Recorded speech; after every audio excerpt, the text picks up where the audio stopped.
มาร่วมกันในหัวข้อที่ว่าเราทุกคนสามารถที่จะออกจากความยากจนได้บ่หรือว่าอยากขยับฐานะตัวเองขึ้นมาให้มีชีวิตที่ดีขึ้นนะจ๊ะมันมีสิ่งหนึ่งหรือว่าขอหนึ่งเนาะที่เขากล่าวพลาดไปหรือว่าเขาอาจจะหูซาไปสิว่าเขาสิออกจากจุดนี้ได้จังไดเขาเฮ็ดเบียกสะสมเงินมาเนาะเฮ็ดเบียกหนักจังซี่อดออมแต่เขายังบ่สามารถที่หลุดออกจากความยากลำบากของตนเองได้เนาะแสดงว่าอยู่ในระบบที่เขาสะสมอยู่นี่แสดงว่า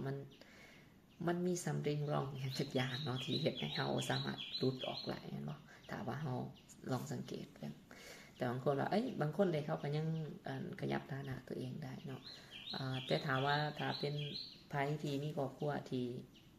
มีมั่งคั่งอยู่แล้วด้วยแล้วหรือว่ามีเวลอยู่แล้วเนาะเขาก็สิสอนลูกหลานก็เจ้าว่าในการที่จะรักษาความร่ำรวยหรือว่าเวลนั้นได้จังไดเนาะแต่แน่นอนว่าเฮาส่วนใหญ่เฮาบางคนก็สิไต่เต่ามาจากการที่มีหยังเนาะมาเรื่อยๆแต่ว่าเพื่อสิฮู้ขอได้ขอหนึ่งที่เฮาจะควรฮู้มันใส่เวลามันซะหรือว่าฮู้ตอนซ้ายไปก็บ่อันนี้เนาะฉะนั้นแหละสิ่งที่เฮากล่าวพลาดก็คือเฮาลืมคิดจะเฮาลืมว่าเฮามีความเข้าใจเรื่องเงินหรือว่าเรื่อง hard asset นี่ซะไปเนาะเพราะว่าโรงเรียนเขาบ่ได้สอนเฮาว่าถ้าอยากเปลี่ยนสถานะนี่แม่นเขาจะบอกว่าต้องเฮ็ดเวียกเก่งๆบ่หรือว่าหาเงินเก่งๆเนาะแต่ต่อให้เฮาหาส่ำใดก็ตามแต่ถ้าเฮาเก็บในสิ่งที่มันเสื่อมมูลค่าลงทุกมื้อเนาะมันก็สิเฮ็ดให้เฮาเฮ็ดแบบนี้ไปเรื่อยๆเนาะเฮาบ่สามารถสิสะสมทุนเพื่ออยากไปเฮ็ดสิ่งตัวเองอยากเฮ็ดแต่อย่างแล้วจินตนาการว่าเฮาตักน้ำมาใส่ไหของเฮาแอ่งของเฮาแต่ว่าแอ่งของเฮามีห้อยหัวเนาะเฮาเติมเข้าไปเท่าไหร่เนาะมันก็สิไหลออกเนาะต่อให้เฮาต้องหาไว้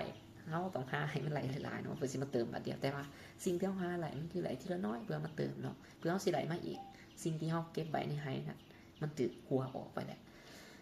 อันนี้คือสิ่งที่เฮาผ่านไปเฮาบ่ฮู้ว่าสิ่งที่เฮาเก็บอยู่นั้นมันมีห้อยหัวและแล้วเฮาสิออกจากตัวนี้จังไดเนาะก็คือสิ่งที่อยากให้ทุกคนศึกษาก็ลองเบิ่งว่าสิ่งที่มีในมืออยู่ที่เฮาเอิ้นว่าเวลของเฮานี่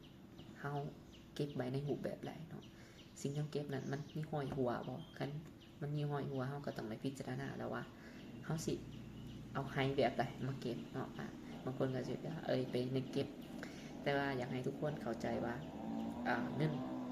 ความเข้าใจของเงินหลายขึ้นเนาะว่าเงินในโมเมนต์เงินที่เป็นเจียหรือว่าเงินเกียร์เงินเป็นหยังก็ได้แล้วก็มันต้องบ่เสื่อมค่าแล้วก็อาจจะไปเซิร์ชหรือว่าไปสอบหาคำว่า hard money ตื่นเนาะว่า hard money มันหยังแล้วก็ easy money อย่างใน EP นี้สิ่งที่อยากสื่อก็ได้เนาะให้เฮาเข้าใจว่า2อย่างนี่เนาะว่ามันเป็นหยังแล้วก็เฮาจังค่อยๆสังเกตว่าสิ่งที่มีอยู่เฮาควรจะเปลี่ยนเป็น hard money บ่หรือสิเปลี่ยนเป็นeasy money หรือว่า hard asset เนาะคนที่รักษาเวลพอได้ก็คือสิมีก็คือเราเป็น hard asset ประมาณนี้โอเคไปแล้วทุกคนบ๊ายบาย